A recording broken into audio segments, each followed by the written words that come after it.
আপনি কি জানেন চীন ধীরে ধীরে ভারতকে চারদিক থেকে ঘিরে ফেলছে? এই কৌশলটির নাম হলো স্ট্রিং অফ পার্লস। এটি এমন একটি জিওপলিটিক্যাল স্ট্র্যাটেজি যার মাধ্যমে চীন ভারত মহাসাগরে নিজের আধিপত্য প্রতিষ্ঠা করতে চায়।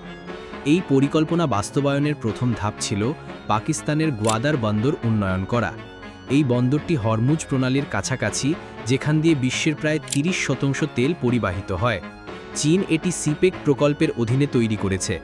এরপর চীন শ্রীলঙ্কার হাম্বানটোটা বন্দর 2017 সালে 99 বছরের জন্য লিজে নেয়। এই বন্দরটি মালাক্কা প্রণালী এবং সুয়েজ খালের মাঝখানে অবস্থান করছে, এক গুরুত্বপূর্ণ নৌপথ। বাংলাদেশের চট্টগ্রাম বন্দরে চীন প্রচুর পরিমাণে বিনিয়োগ করেছে, যা দেশের সবচেয়ে বড় বন্দর। এছাড়া মিয়ানমারের কাইকপিউ বন্দর নির্মাণ করছে চীন, যা বঙ্গোপসাগরের খুব কাছে। যখন আপনি এই সব বন্দরকে মানচিত্রে একত্রে যুক্ত করবেন, তখন পরিষ্কারভাবে বোঝা যাবে চীন কিভাবে ভারতকে চারদিক থেকে ঘিরে ফেলছে।